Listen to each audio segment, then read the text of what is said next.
Audio Jungle.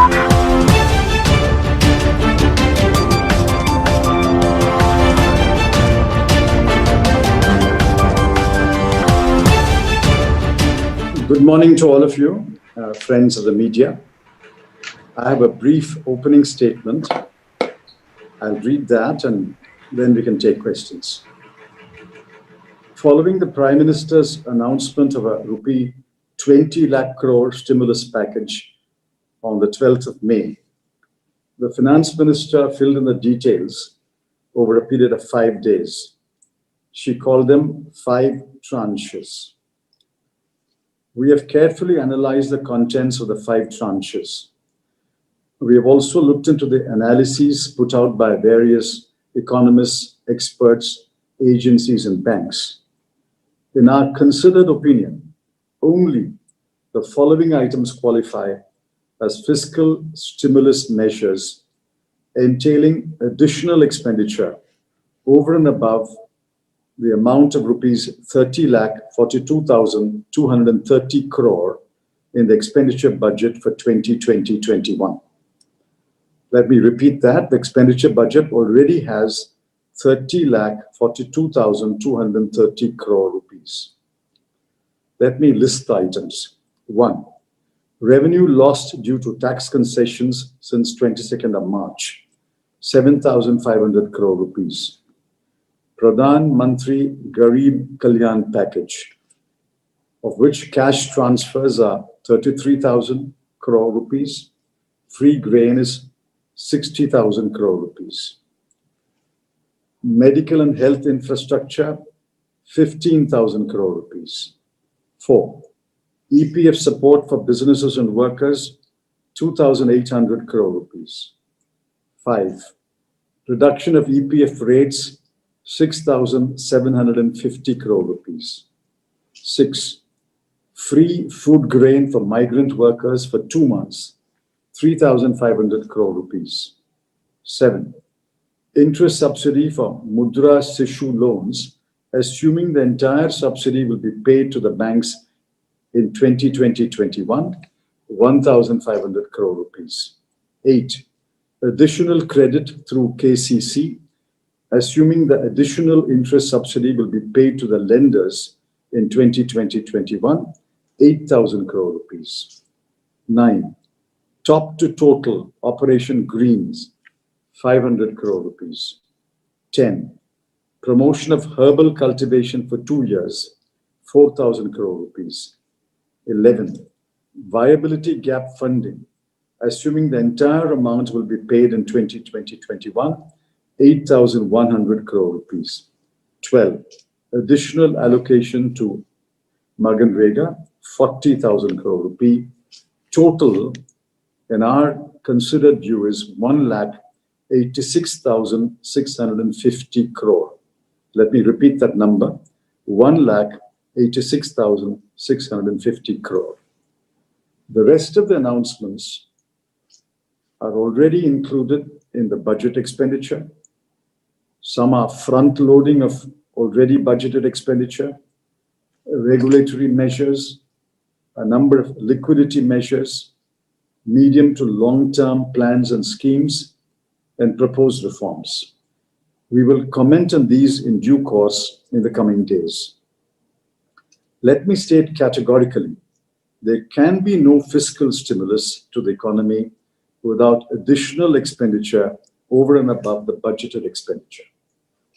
We note that the Finance Minister acknowledged that additional expenditure must be financed by additional borrowing.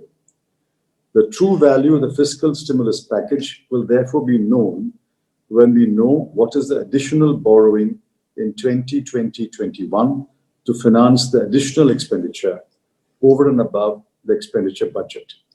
The truth cannot be hidden for long. In our view, a fiscal stimulus package of rupees 1,86,650 crore, amounting to barely 0.91% of GDP, will be totally inadequate given the gravity of the economic crisis and the dire situation in which people find themselves.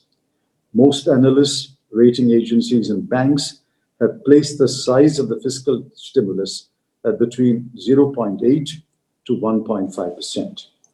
We also note with deep regret that the fiscal stimulus package has left several sections high and dry, including 1. The bottom half of the population of 13 crore families, 2. Migrant workers, 3.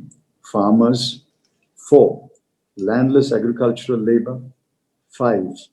Daily wage non-agricultural labor, 6. Workers who've been laid off or retrenched, 7. Workers in unorganized or unregistered businesses, units who have lost their jobs, 8. Self-employed who have no work, 9. 7 crore shopkeepers, 10. Lower middle class families who have run out of cash and are forced to borrow, and 11. 5.8 crore MSMEs. We will address these sections in due course in the coming days. We express our thorough disappointment and request the government to reconsider the stimulus package and announce a revised and comprehensive fiscal stimulus package of not less than 10 lakh crore rupees of real additional expenditure equivalent to 10% GDP. Now, Supriya wants to state that briefly in Hindi, and then we can take questions. Supriya ji, go ahead, please. Thank you, sir. आप सब लोगों को मेरा नमस्कार। और चिदम्बरम जी ने बहुत अच्छे से ये समझा दिया है कि इस जुमला पैकेज की असलियत क्या है। जब 12 मई को प्रधानमंत्री जी ने आकर ये बड़ी बात कही कि 20 लाख करोड़ का पैकेज आएगा और 2020 की ये बड़ी बात थी, हम लोगों को कहीं उम्मीद और आशा थी कि शायद उनको गरीबों का, लाचारों का दर्द और दुख समझ में आ गया है। शायद उनको ये समझ में आ गया है कि भारत की जो अर्थव्यवस्था है वो पूरी तरह से चरमरा चुकी है और वो इसका उपाय ढूंढने जा रहे हैं और उपाय करेंगे। लेकिन 5 सीरियल जो हमने देखे, 5 धारावाहिक जो वित्त मंत्री निर्मला सीतारमण ने पिछले 5 दिन में हम लोगों को दिखाए, उसके बाद एक बात साफ है कि ये सरकार गरीब का, कमजोर का और यहां तक कि मध्यम वर्ग का भी दर्द ना समझ रही है और ना समझने की कोशिश कर रही है। क्योंकि जो खर्चा और जो आंकड़ा आया है वो बहुत बड़ा जबानी जमा खर्च है। इसमें से सरकार के पास से बहुत कम पैसा खर्चा होगा। चिदम्बरम जी ने इसको बहुत अच्छे से एक्सप्लेन किया है। मैं एक बार फिर से हिंदी में इसको दोहरा दूं कि ये जो हमने फिगर्स का विश्लेषण किया है, जो हमने फिगर्स लगाए हैं, जो आंकड़े आपके सामने प्रस्तुत कर रहे हैं, ये अर्थशास्त्रों से बात करके, विशेषज्ञों से बात करके, तमाम एजेंसियों का आंकड़ा और विश्लेषण देख के, बैंकों का विश्लेषण देख के बाद हम इस समीक्षा पर आए हैं। ये बात साफ है कि वित्तीय वर्ष 2021 का जो एक्सपेंडिचर बजट था वो 30,42,230 करोड़ था और उसके अतिरिक्त खर्चा जो अनाउंस किया है वित्त मंत्री ने पिछले 5 दिनों में, जो एक धारावाहिक हम लोगों ने देखा, एक 1.5 घंटे चला वो सीरियल रोज नेशनल टेलीविजन पर, उसका ब्रेकअप मैं 2 मिनट में दूंगी। लेकिन अतिरिक्त खर्चा एक्सपेंडिचर बजट से मात्र 1.86 लाख करोड़ है, मात्र 1,86,650 करोड़ है, उससे 1 पैसा भी ज्यादा नहीं है। ब्रीफली बता दूं इसमें क्या क्या है। इसमें राजस्व को होने वाला नुकसान है टैक्स की छूट पर 7500 करोड़ का। गरीब कल्याण पैकेज में कैश ट्रांसफर 33,000 करोड़ का किया गया और जो अनाज मुफ्त में बांटा गया वो 60,000 करोड़ का लगभग था। मेडिकल और हेल्थ इंफ्रास्ट्रक्चर पर 15,000 का खर्चा हुआ है। ईपीएफ दर में जो कटौती हुई है उसमें खर्चा 6,750 करोड़ का हुआ है। ईपीएफ का सहयोग जो सरकार ने किया है, सरकार ने कहीं पर भी वेतन देने की बात नहीं करी है, जो सहयोग किया है वो 2,800 करोड़ का है। प्रवासी मजदूरों को जो मुफ्त अनाज दिया जाएगा महज 3,500 करोड़ रुपए का है। जो शिशु लोन की सब्सिडी है वो 1,500 करोड़ की, और हम ये मान के चल रहे हैं कि ये पूरी की पूरी इस वित्तीय वर्ष में दे दी जाएगी। केसीसी द्वारा अतिरिक्त क्रेडिट, और फिर से हम मान के चल रहे हैं कि पूरी की पूरी वित्तीय वर्ष में दे दी जाएगी, कि पूरी आपूर्ति 8,000 करोड़ है। Top to total operation greens 500 crore का है। 2 साल के लिए हर्बल कल्टीवेशन का प्रमोशन 4000 करोड़ का है। वायबिलिटी गैप फंडिंग, और हम फिर से ये मान के चल रहे हैं कि इस पूरे वित्त वर्ष में ये पैसा आवंटित हो जाएगा, ये 8100 करोड़ का है। और मनरेगा के लिए 40,000 करोड़ रुपए दिए गए। इनका सम टोटल जो है वो 1,86,650 करोड़ आता है, उससे एक नया पैसा ज्यादा नहीं। इसके अलावा मंत्री ने एक बात बिल्कुल सही कही है कि हमको जब अतिरिक्त बोरोइंग दिखेगी तभी पता चलेगा कितना खर्चा हुआ है। और चिदम्बरम जी ने इसका जो फिगर लगाया है वो 1% से कम है जीडीपी का। जो अतिरिक्त खर्चा हो रहा है वो मात्र 0.91% है, वो 1% से भी कम है जीडीपी का।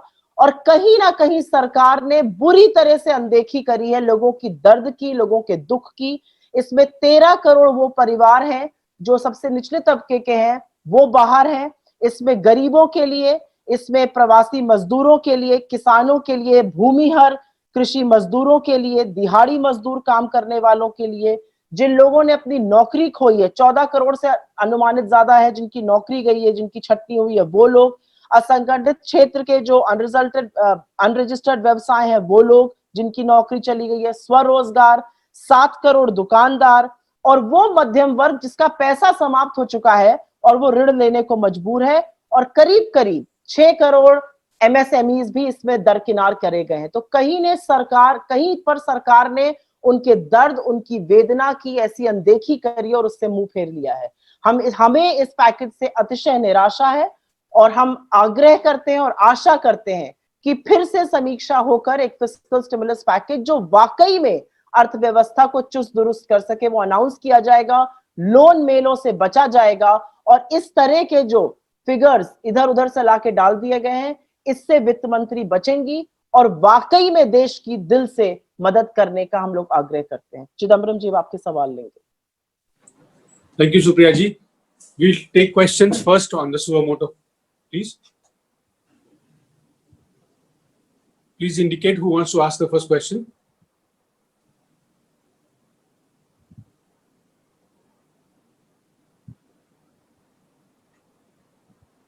Sunil Prabhu, please go ahead from NTV.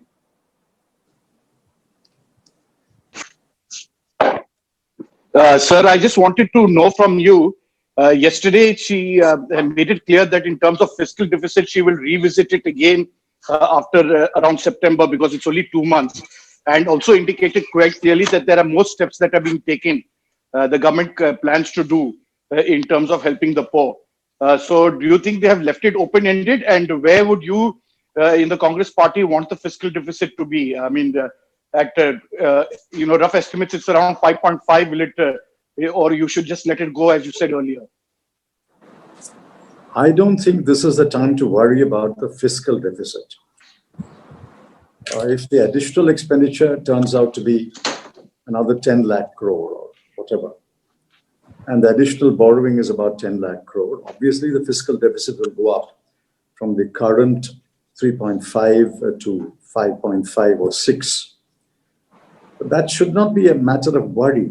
We have repeatedly said, and many economists and central bankers have said, if at some stage during the course of the year you find that the fiscal deficit is uncomfortable, monetize that part. Monetize 50% of the fiscal deficit, which is in excess of what you think is should be there. I don't think fiscal deficit is a worry.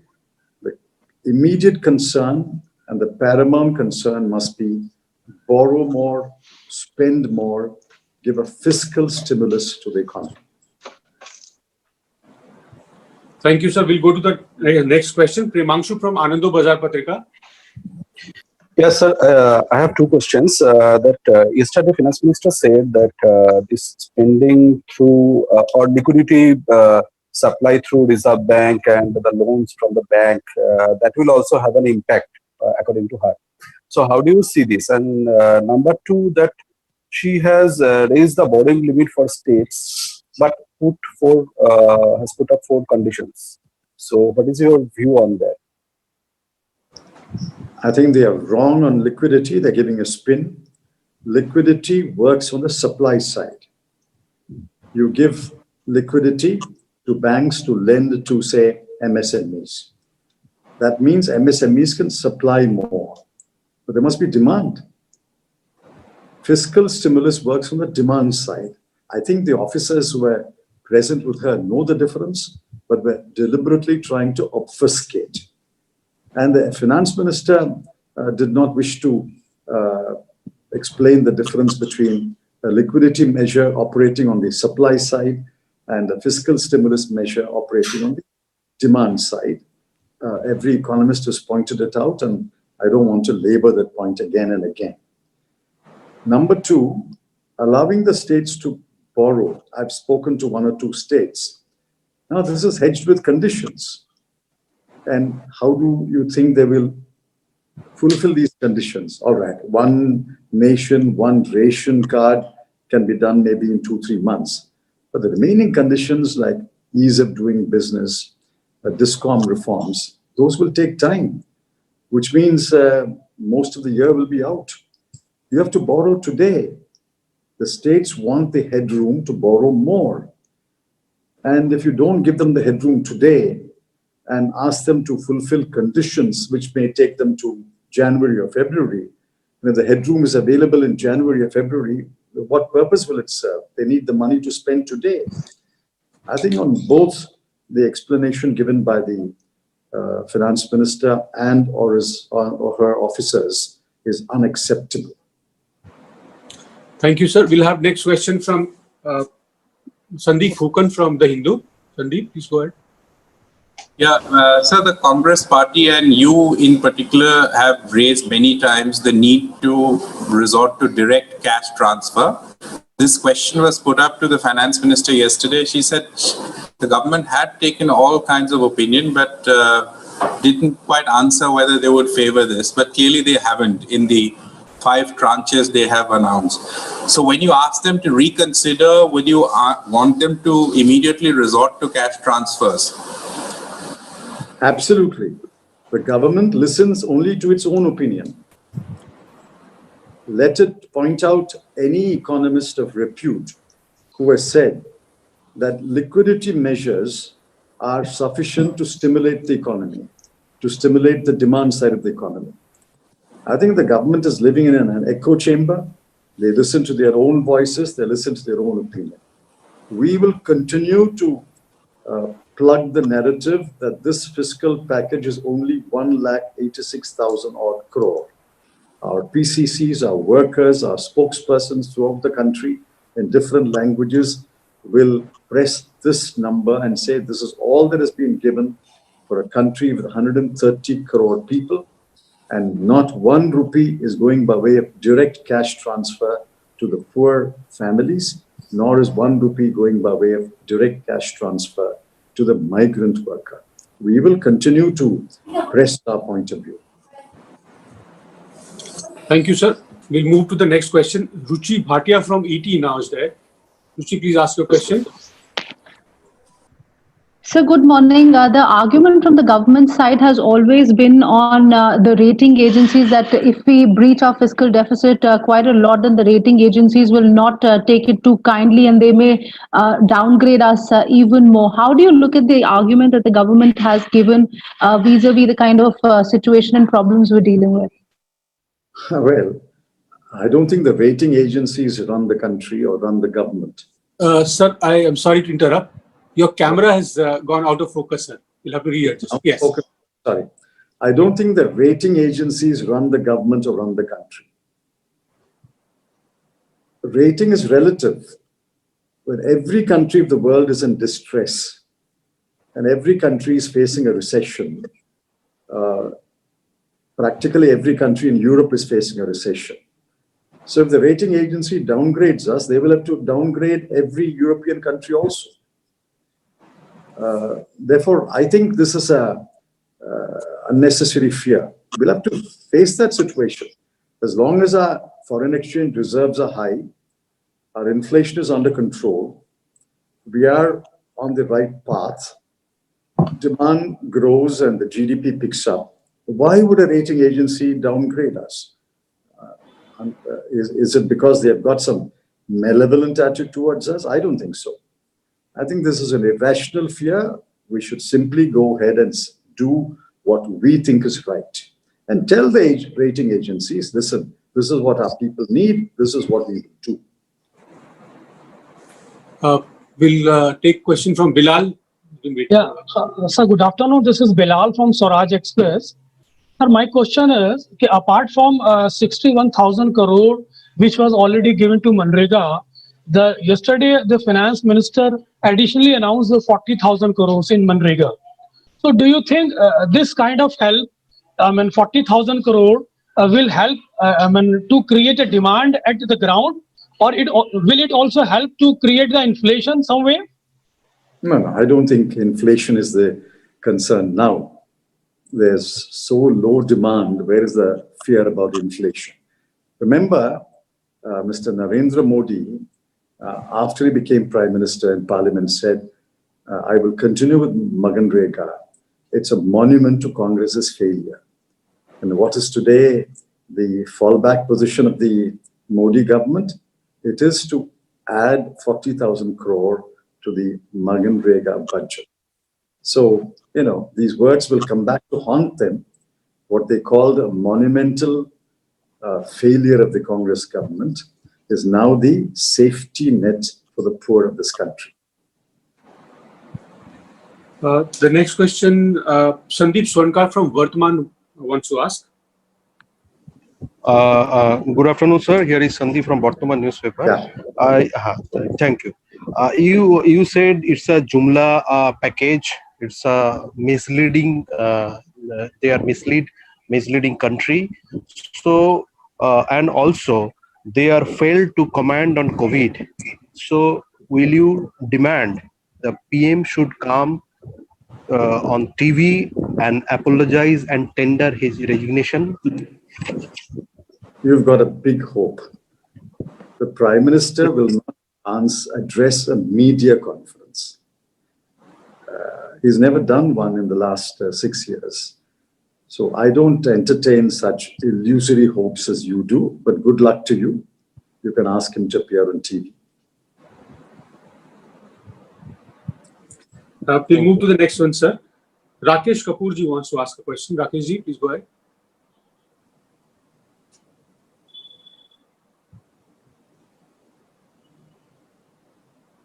Rakesh ji, can you hear us? We'll move to the next one. Mayank wants to ask. Mayank, please go ahead. Hello, sir. This is Mayank from Media Vigil. My question is, see, in the so-called economic package, there's been a 90% relief of for the to the supply segment and 10% to the demand segment. So now, if we talk of the 100 crore limit of this of investment into the MSME sector, which has been done now, do you think that won't it allow the big fishes to enter the pond and eat up the small fishes, as they won't be able to compete now? The MSME sector, the way it will change, and considering this and other other provisions, do you think is it a corona relief package, or a friendship or a friend relief package? Talking of FDI in defense, land usage, and when PM says land, how can we relate it to corona in any ways, especially land mentioned by the PM? See, this is a package of all kinds of things, and it seems as though Santa Claus is carrying a big bag and pulling out one item after another. One has no relation to the other. What has land got to do with liquidity? What has legal reforms got to do with liquidity? But they are mixing up all these things and confusing the people. But the people will not be confused. People will know where it hurts them. Today, it hurts them in the stomach. It hurts them when they see their children starving without milk, without medicine. It hurts them when their pregnant wife dies while walking back home. It hurts them when they have no jobs in the village. It hurts them when they are forced to go back to the city and they find that they have still the old Juggi Jhopdi and no houses have come up. I think people know where it hurts them. You can't fool all the people all the time. So I'm not going to comment on all other things, since today we are confined to discussing the fiscal stimulus package. I'll say this fiscal stimulus package is totally inadequate. The MSME issue will be addressed in due course. We will read the definition. We have not had the notification yet. It's only when the notification comes and we analyze the notification, we will know where it has liberalized, where it may hurt the existing MSME. We will study all that and react. We will come back to you every day or practically every day. But sir, do you believe that the government is using the situation as an opportunity, in a way, enforcing some sort of financial emergency over the country, as well as superpassing the parliament and announcing a lot of things which should be discussed in the parliament? Yeah. If you meant, is the government being opportunistic? Yes, they are being opportunistic. It's not seizing an opportunity to do great reforms. It is being opportunistic. What one person or one group of persons think is right, they're just announcing it without thinking through the consequences. You saw editorials and articles today which are pointing out the downside of some of the announcements. The government is being opportunistic. It's bypassing the stakeholder consultation process. It is bypassing legislation in parliament. It is bypassing a discussion in parliament. And all this will be resisted and challenged. If there is a genuine reform that takes the economy forward, we will support it, but we will have to read the fine print. Thank you, sir. Thank you. Sorry, we'll move to the next one. Ramanji from News 24 wants to ask a question. Ramanji?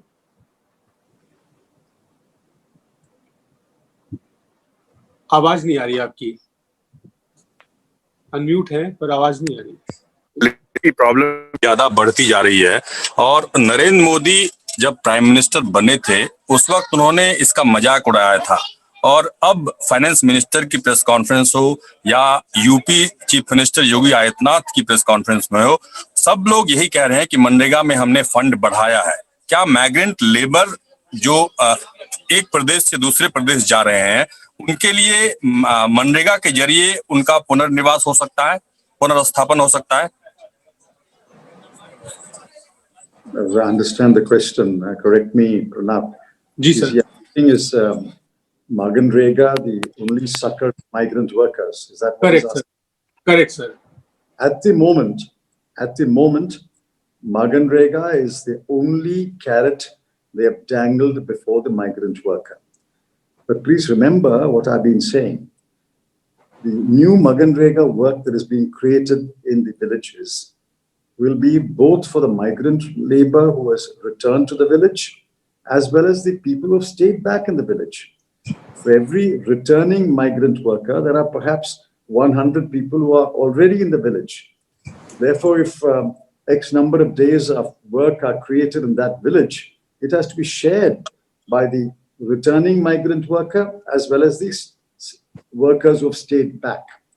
So if the returning migrant worker, say, forms 5% of the total workforce in the village, only 5% of the additional Maganrega work days will go to the returning migrant worker. The real test is at the end of the quarter or end of the half year, we will have to find out how many days of work each person has got. Today, the average is no more than 40, 50 days a year. So if they don't get their 100 days work, what's the purpose of simply expanding the Maganrega? I welcome the expansion because it will give work to the total population. But how much the migrant worker will benefit will be very limited. But that's certainly not enough for the migrant worker. He's completely destitute today. It's not enough to give him, say, 7 days of work a month, which is 84 days a year, or 8 days of work a month, which is 96 days a year. What will 8 days of work help a migrant worker who is completely impoverished, without cash, without saving, and without hope?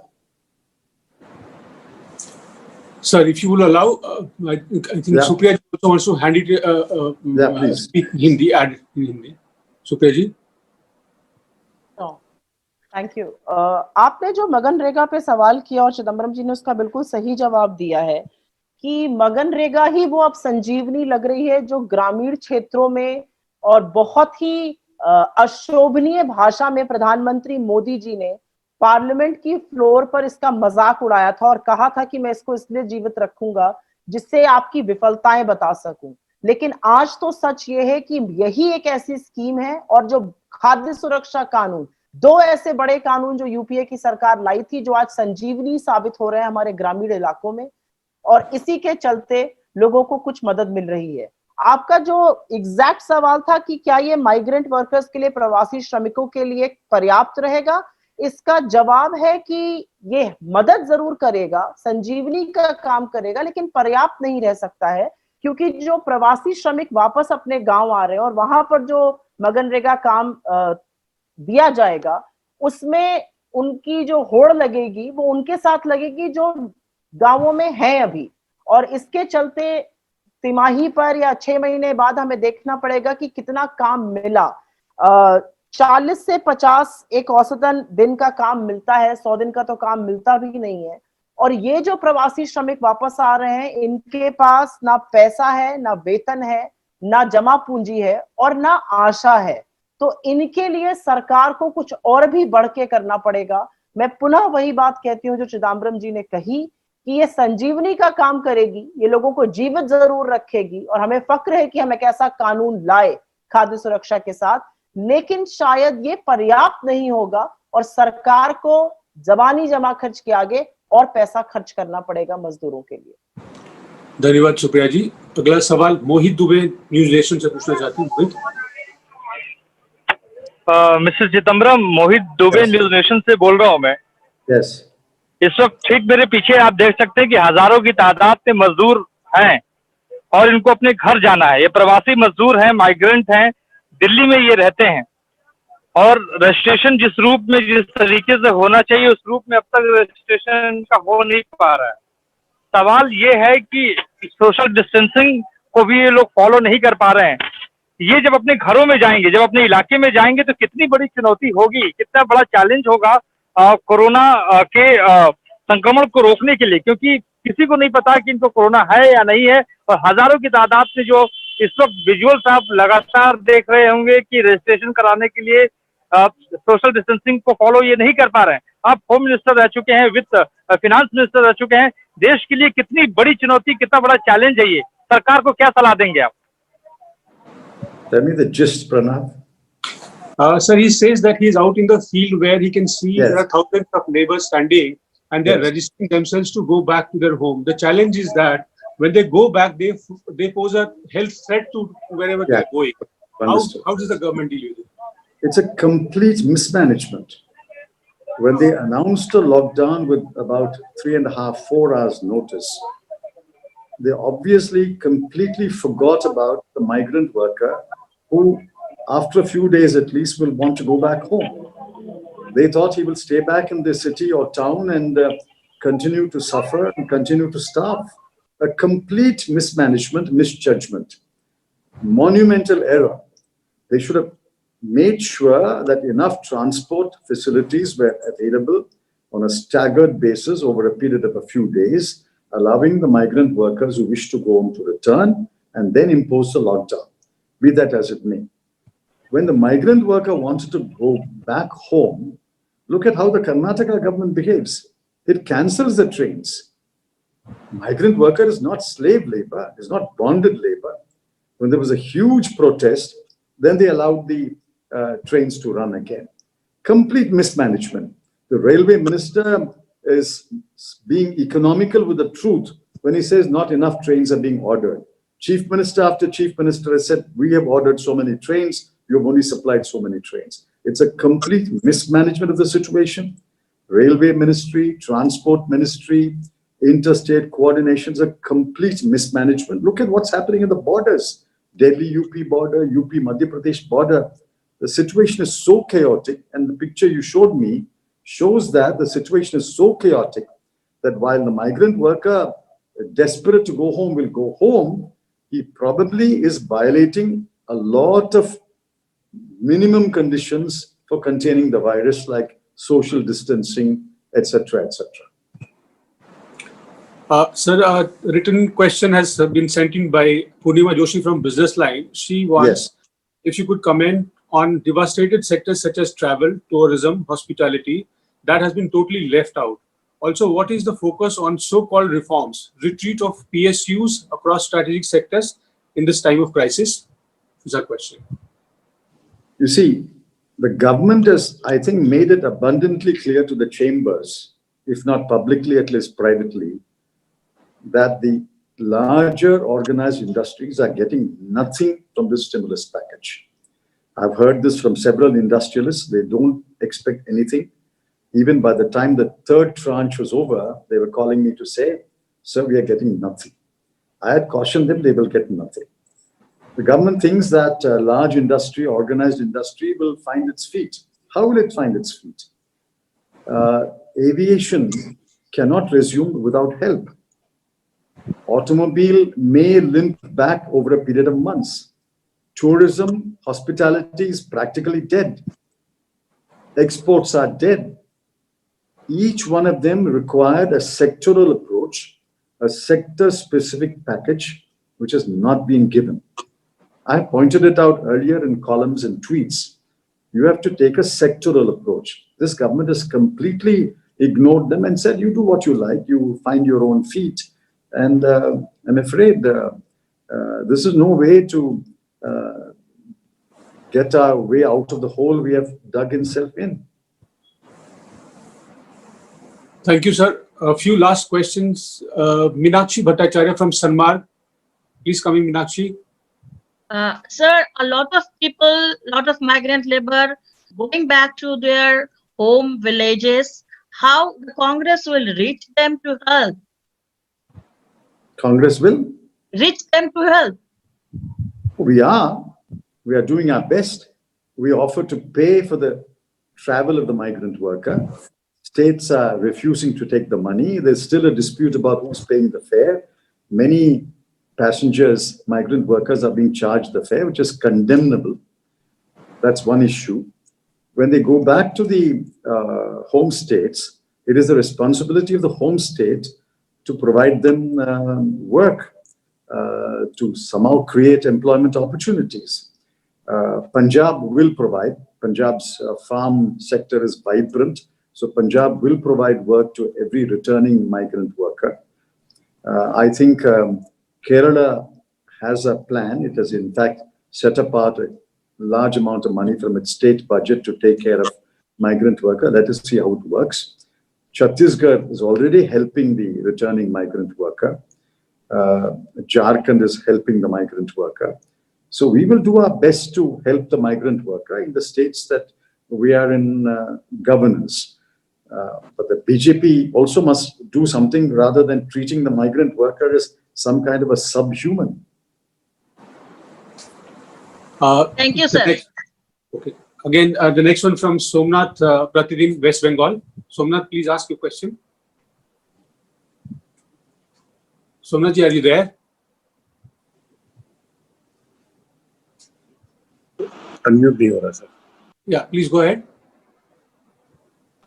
Sir, unmute नहीं हो रहा. Can you hear us? We'll move to the. Abdul Bari ji, please ask your question. Yeah. Good afternoon, sir. The Congress party now termed the economic package as mere eyewash. What will be the future course of action? Will the Congress party take along opposition parties to build up pressure on the government? See, today in a lockdown situation, each party, wherever the leaders are making statements. But there is a lot of common ground in the statements made by the Congress party, by the regional parties who are ruling the states, by the left parties.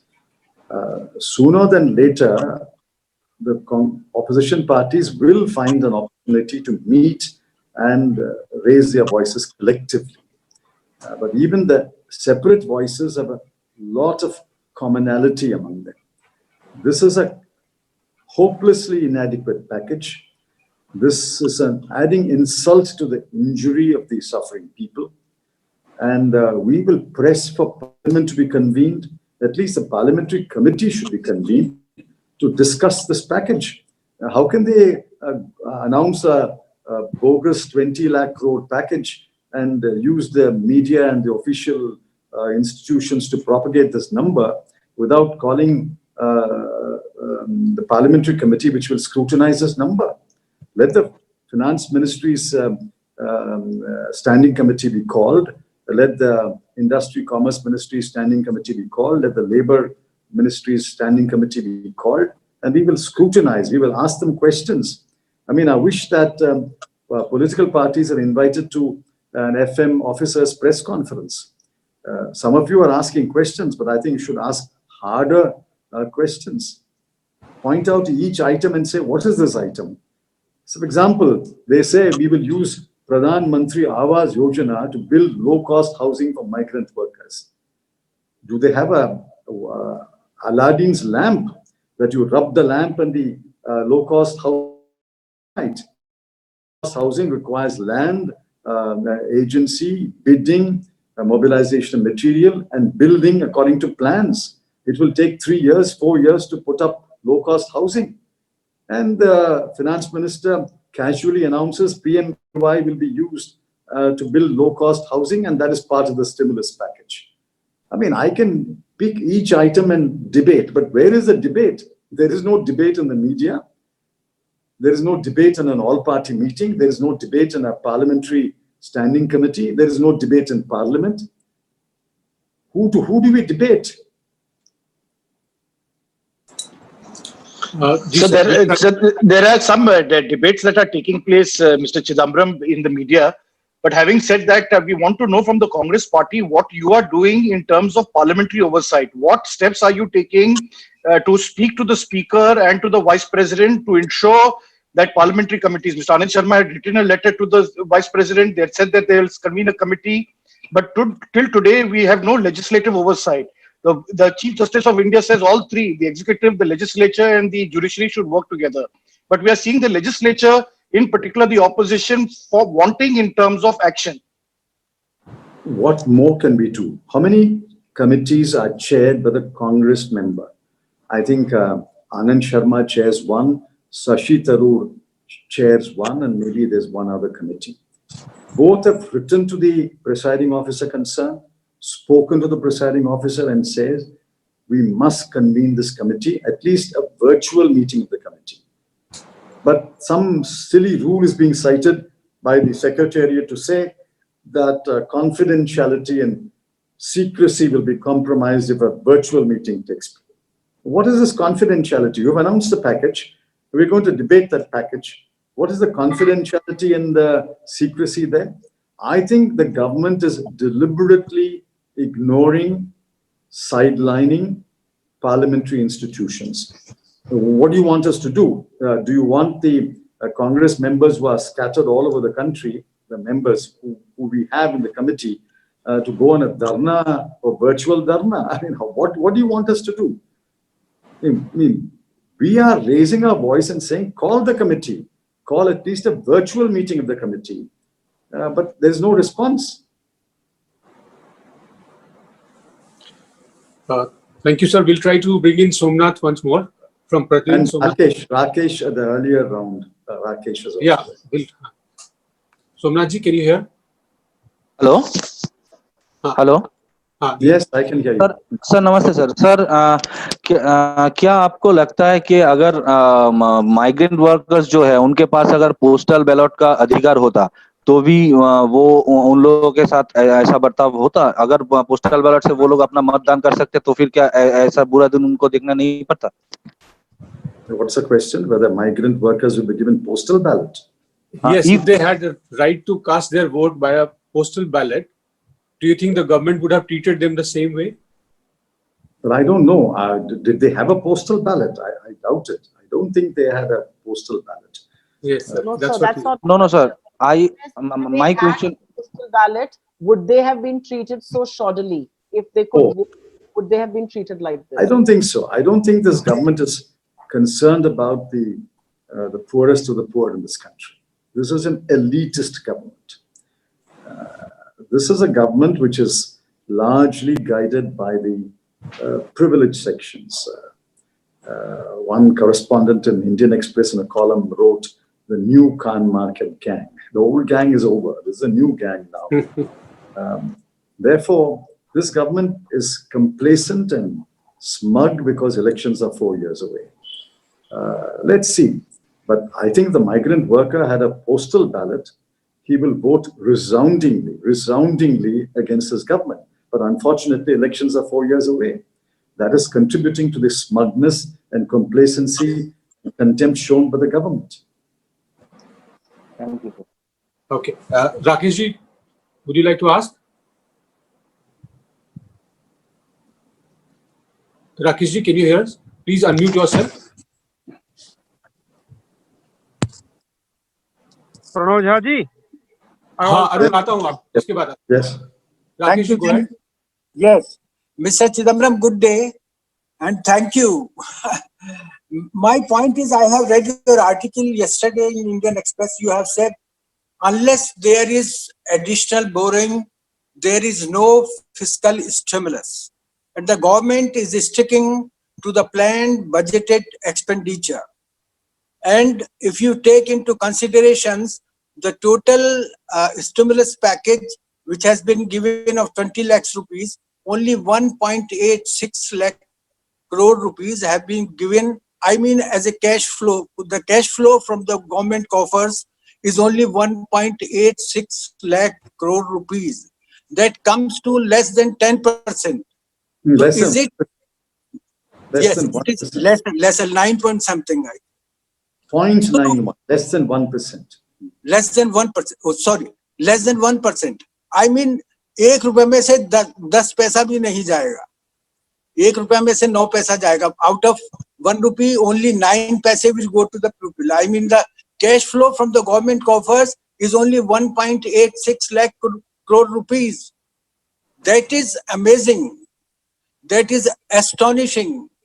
For the out of 20 lakhs, you are giving only 1.86 lakh crore rupees to the migrant workers, including all the persons who have suffered this lockdown. So what do you think, that the government should come out with another package? Government should clarify that out of 20 lakhs rupees, this is within the planned budgeted expenditure, not more than that.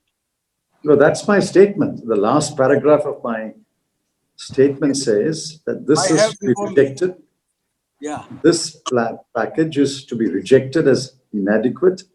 Government must come up with a revised and comprehensive stimulus package where the real additional expenditure, I underline those 3 words, real additional expenditure is not less than 10 lakh crore rupees. They already have a budget for 30 lakh crore. They must spend another 10 lakh crore at the minimum. So the total expenditure in the country must be in the region of 40 lakh crore rupees. Only then it will be a stimulus. Only then money will reach the hands of the poor. All this is complete eyewash. Nothing will go to the poor. We'll move to the next question, sir. Arun Singh is waiting, IBN 7. Arun ji, please come in. Mr. Chidambaram, Yes. if you have any comment to offer on what Finance Minister Nirmala Sitharaman yesterday said, that Rahul Gandhi was doing dramabaji, sitting on footpath talking to the migrant laborers, and she said that Rahul Gandhi should have helped migrant laborers lifting their baggage instead. I mean, I can only be sorry for her. Rahul Gandhi went to meet the migrant worker. Show me one central minister who's gone to meet the migrant worker. Why didn't the finance minister go and meet the migrant workers who are at the railway station and bus stand in Delhi, desperately trying to go? And even if Mr. Rahul Gandhi wants to help, what help can he give? He can only offer to arrange buses, which he did. So he offered buses and transported them. The police swooped in and tried to arrest them, but then better counsel, wiser counsel prevailed. They didn't arrest them. They allowed the buses to go after little jagara. Now, what kind of a comment is this for a finance minister of India to say, Mr. Rahul Gandhi should have lifted the baggage? All right, he can lift one piece of baggage or two pieces of baggage. Can he lift 200 pieces of baggage? These are comments which do not deserve an answer. I think you have dignified it by asking a question, and I've dignified it by giving an answer. These are to be rejected with contempt. This kind of criticism must be rejected with contempt, and I request the finance minister to respond to questions in a more mature and seasoned manner. Thank you, sir. We'll move to the last question. Manan Kumar, please try to come in. Yeah, Mr. Chidambaram. I have a question. Yeah, my question is that, as Manrega seems to be the only hope for now, do you think that its quantum and its scope should be increased? And if yes, by how much? See, Manrega is supposed to be need-based. If there is demand, you have to provide the work. That's the underlying principle of Manrega.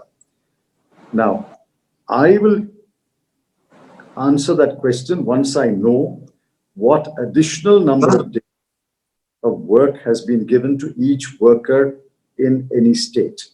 Suppose, say, Madhya Pradesh reports that in the month of May, 5 days of work has been given on an average to each worker.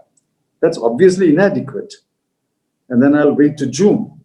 If June returns a number like 12 days of work have been given to a Manrega worker, that's obviously inadequate. I think in order to sustain a family requires at least 3,000-4,000 rupees a month. And at the rate of about 200 rupees a day, there should be at least 20 days of work in a month for every worker.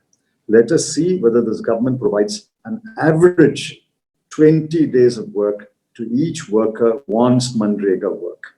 If they don't touch anywhere near 20, this is again an eyewash. If you reach 20, if your limit of 300 crore man days is reached, expand it. Provide more money. That is the only safety net you've got. It is not your safety net. It is the safety net that we invented. You criticized it. But today, that is the only safety net you have got, and use that safety net for heaven's sake.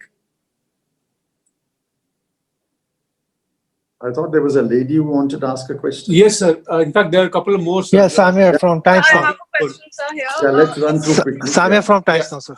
Yes. Sir, you've also been a former home minister. Sir, given the scenario of a lockdown and a pandemic that we are faced with, sir, how do you see when the students of Jamia are being arrested in connection to the Delhi riots right now? Many of them were picked up early this morning and yesterday and for the last couple of weeks as well, sir. It's condemnable. Is this a time to pick up a student? Where is he running away? I think the entire case is a false case, but that's a separate debate, separate discussion. But even if you identify somebody who has to be questioned, what's the great hurry in questioning him today? And why can't you simply issue a notice? Section 41 notice under the CRP, he will appear and answer your questions. Why arrest him?